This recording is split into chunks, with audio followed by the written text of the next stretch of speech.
لبيك اللهم لبيك لبيك لا شريك لك لبيك نحمده ونصلي ونسلم على رسوله الكريم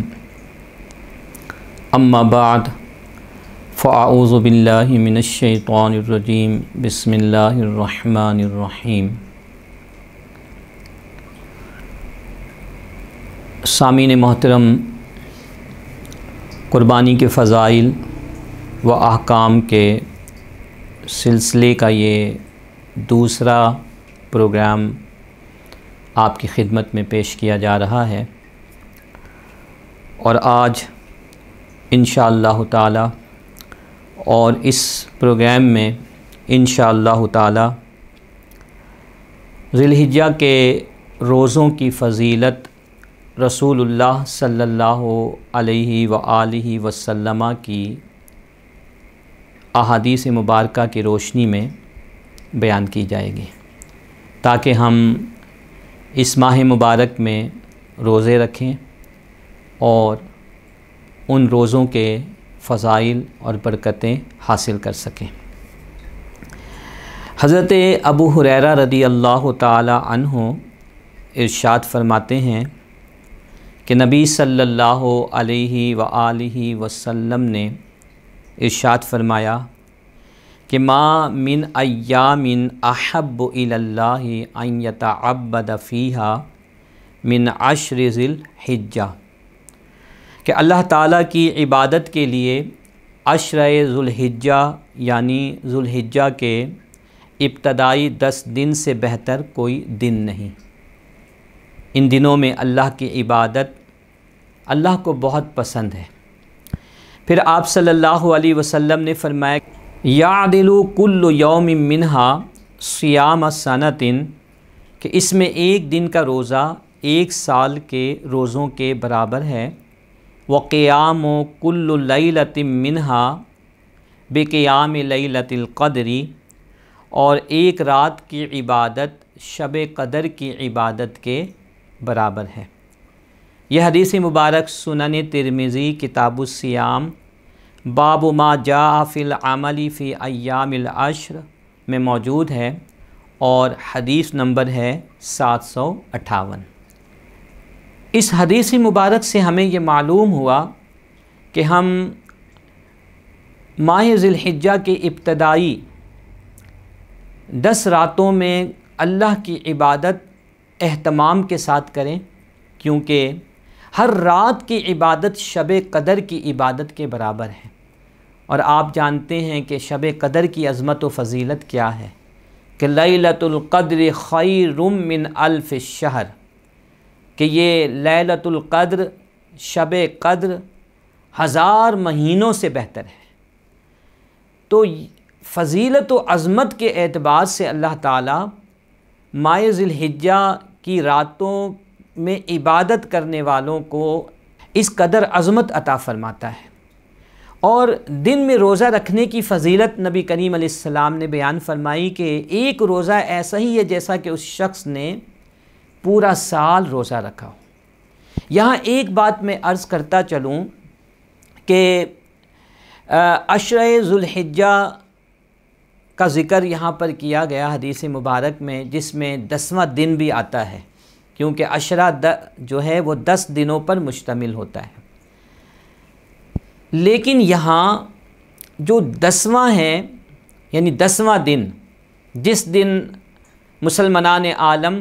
اللہ کی بارگاہ میں جانوروں کی قربانی پیش کرتے ہیں، جسے حدیث مبارک میں یوم ضیافت قرار دیا گیا ہے، اس دن ہم اللہ تعالیٰ کے مہمان ہوتے ہیں۔ اس دن روزہ رکھنا جائز نہیں ہے،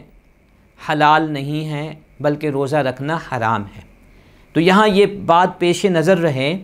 کہ اس عشرے میں 10واں دن شامل نہیں ہے، صرف 9 دن کا یہ عشرہ قرار پائے گا۔ اور یہ کوئی ناقابل فہم بات بھی نہیں۔ آپ کے علم میں ہے کہ اسلامی مہینہ جو ہے وہ 30 دنوں کا بھی ہوتا ہے اور 29 دنوں کا بھی ہوتا ہے۔ تو آخری جو عشرہ ہوتا ہے کسی بھی مہینے کا، وہ 9 دن پر بھی مشتمل ہو سکتا ہے اور 10 دنوں پر بھی مشتمل ہو سکتا ہے۔ تو 10 تاریخ کو روزہ رکھنے میں شامل نہیں کیا جائے گا۔ اسی طرح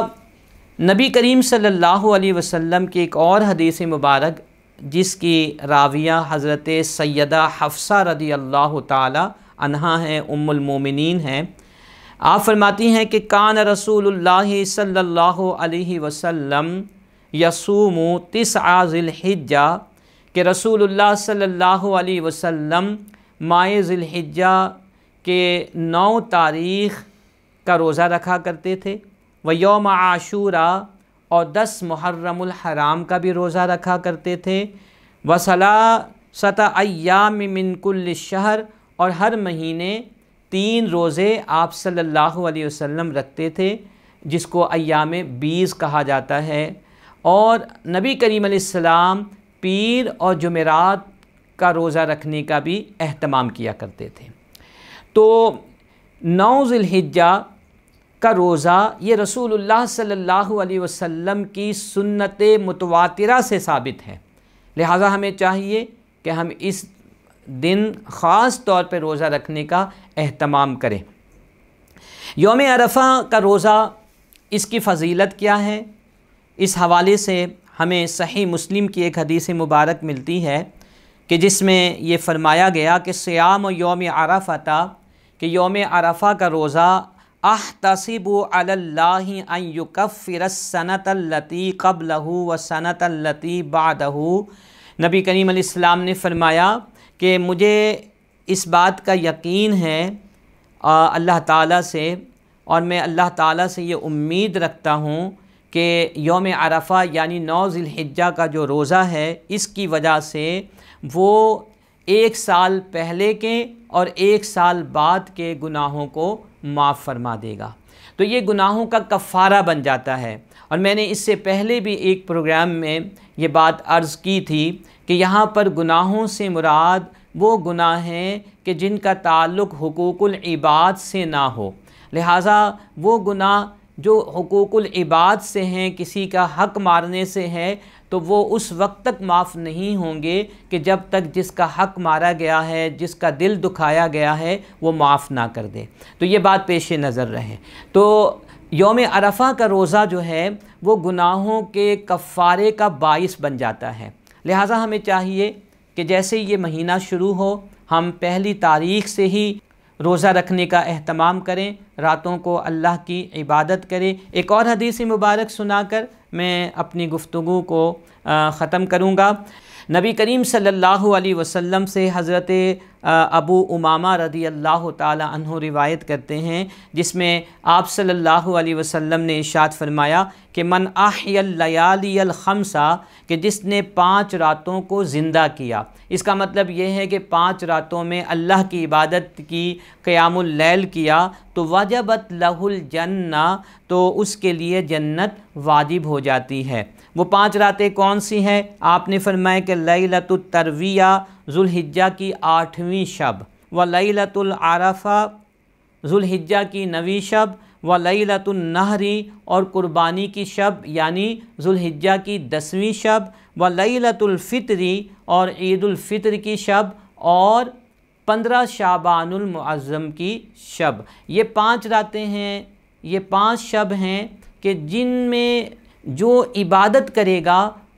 اللہ تعالیٰ اس کے لیے اپنے فضل و کرم سے جنت کو واجب قرار دے گا۔ ان 5 راتوں میں آپ نے دیکھا کہ 3 راتیں ماہ ذوالحجہ کی ہیں، 8ویں، 9ویں اور 10ویں شب۔ اگر ہم اپنے طرز عمل پر غور کریں تو ہم ان 5 راتوں کو ضائع کر دیتے ہیں۔ ہماری زندگی میں ہر سال یہ راتیں آتی ہیں، اس سال بھی اگر اللہ نے زندگی عطا فرمائی تو یہ راتیں آئیں گی، لیکن ہم دیکھتے ہیں کوئی جانوروں کی منڈی میں جا کر بغیر کسی کام کے اپنے وقت کو گزار رہا ہوتا ہے، کوئی بازاروں میں نظر آتا ہے، کوئی مارکیٹوں میں نظر آتا ہے، گھروں میں بھی کوئی لوگ ہوتے ہیں تو ٹی وی کے سامنے بیٹھ کر ٹی وی پہ پروگرامز دیکھ رہے ہوتے ہیں، اور اتنا بہترین موقع اللہ تعالیٰ کی رحمتوں کو سمیٹنے کا، اللہ کی برکتوں کو حاصل کرنے کا اور اپنے لیے جنت کو واجب قرار دینے کا ہم گنوا دیتے ہیں۔ اس سے بڑھ کر ہماری بدنصیبی اور کیا ہو سکتی ہے؟ ہمیں چاہیے کہ یہ راتیں جب آئیں تو اہتمام کے ساتھ ان راتوں میں اللہ کی عبادت کریں اور دن میں روزہ رکھیں۔ اللہ تعالی ہمیں عمل کی توفیق عطا فرمائے۔ وما علیہ الا البلاغ المبین۔